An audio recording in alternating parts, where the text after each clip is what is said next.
Hello दोस्तों, इसके पाठशाला में आप सभी का स्वागत है। तो आज हम वर्गमूल निकालना सीखेंगे। क्योंकि दोस्तों हम जानते हैं कि 9 का वर्गमूल 3 होता है, 16 का वर्गमूल 4 होता है, 25 का वर्गमूल 5 होता है और 64 का वर्गमूल 8 होता है। तो ये जो पूर्ण वर्ग संख्या होते हैं उनका वर्गमूल तो हमें निकालने आ जाता है, लेकिन कोई ऐसी संख्या जो पूर्ण वर्ग ना हो और उसका वर्गमूल निकालना बहुत ही कठिन होता है।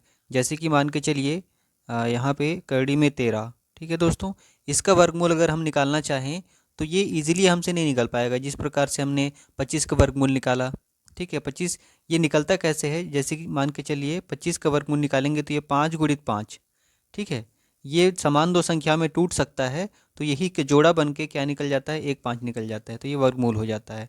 ठीक है, उसी प्रकार से हम लोग इस 13 को ऐसे दो भाग में नहीं तोड़ सकते। जैसे कि समान यहाँ 5 गुणित 5 में टूटा है, वैसे इसको दो समान संख्या में नहीं तोड़ सकते दोस्तों। तो इस तरह के जो पूर्ण वर्ग संख्या नहीं होते हैं उनका भी वर्गमूल कैसे निकालते हैं, गजब का धांसू ट्रिक देने वाला हूँ। बस आप वीडियो में बने रहें।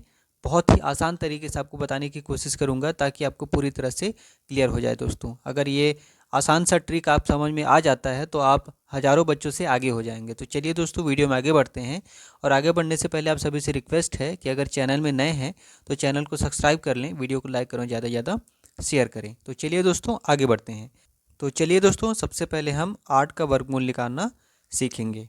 तो इसका वर्गमूल कैसे निकालते हैं, बस स्टेप बाय स्टेप आप ध्यान दीजिए। बहुत ही आसान तरीके से आपको समझाने की कोशिश करूंगा। बहुत ही धांसू ट्रिक है। तो यहाँ पे देखिए 8 के आसपास कोई ऐसी पूर्ण वर्ग संख्या जो इसके आसपास हो। तो यहाँ पे देखिए 9 ऐसी पूर्ण वर्ग संख्या है जिसका वर्गमूल निकल सकता है। जैसे कि 9 का वर्गमूल कितना है, 3 है, तो ये 8 के आसपास है। अब यहाँ पे देखिए 9 में से कितना घटाएंगे कि 8 आ जाएगा, तो यहाँ पे 1 घटाएंगे तो 1 घटा दिए। ठीक है, अब 9 का वर्गमूल कितना हो जाता है, 3, 3 माइनस 1। अब यहाँ पे ध्यान दीजिएगा, अब यहाँ पे इस संख्या में कितने का भाग देना है, तो इस संख्या के जस्ट दुगने का भाग देना है। तो 3 दूनी 6, जो 6 का भाग इसमें देना है। अब यहाँ पे देखिए यहाँ कुछ नहीं है, मतलब बटे 1 है।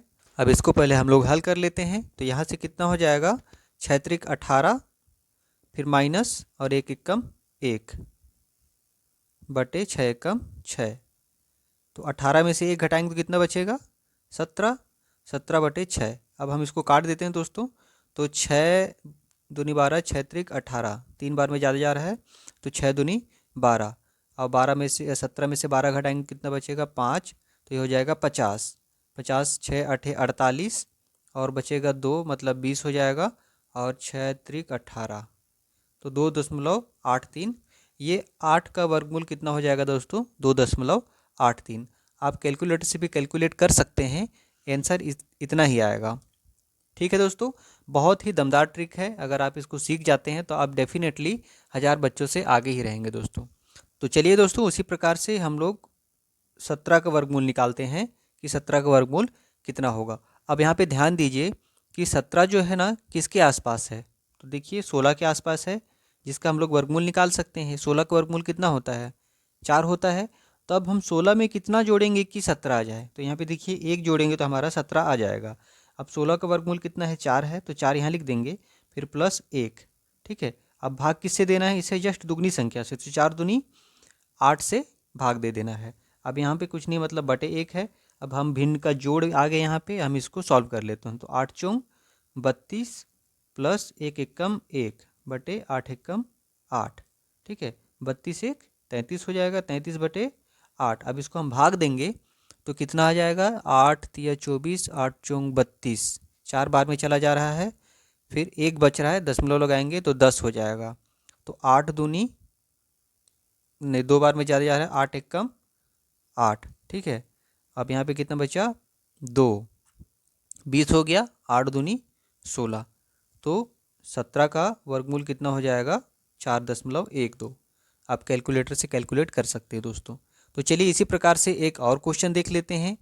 तो यहाँ पे देखिए 13 का वर्गमूल हम लोग निकालने का प्रयास करेंगे दोस्तों। थोड़ा फोकस करिए, हाँ, 13 का वर्गमूल निकालने का प्रयास करेंगे। तो इसको, ये जो 13 है ऐसी कौन सी संख्या है, पूर्ण वर्ग संख्या जिसके आसपास है। तो यहाँ पे देख सकते हैं, एक तो 9 के भी आसपास है और एक 16 के भी आसपास है।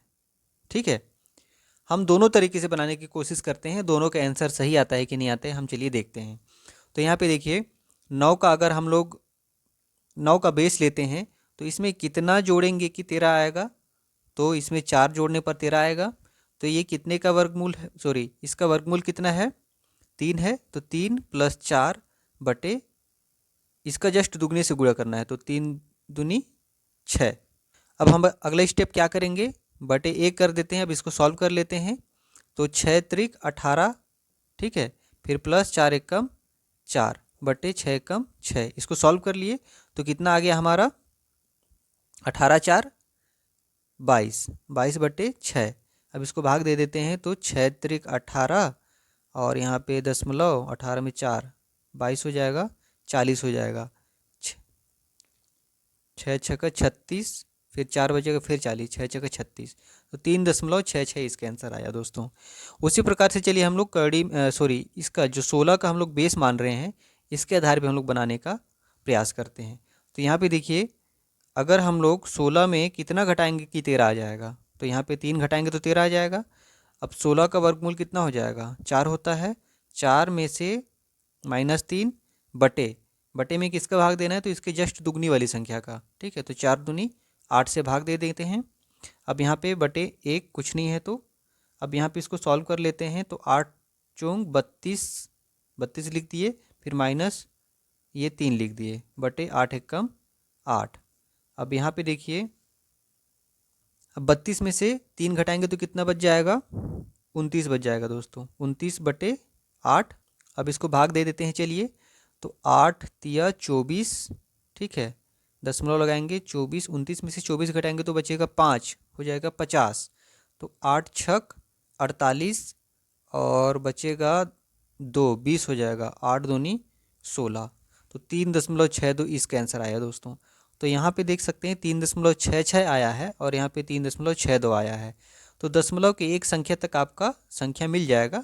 और दूसरी संख्या के लिए बहुत सारे गणितज्ञ ने बोला है कि पहली संख्या भी मिले तो भी मतलब वो आंसर सही है।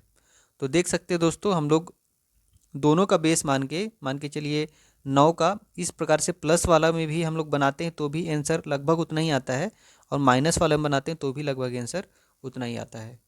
तो बहुत ही अच्छा ट्रिक है दोस्तों, आप आसानी से इससे बड़े से बड़े संख्या का भी आप वर्गमूल निकाल सकते हैं।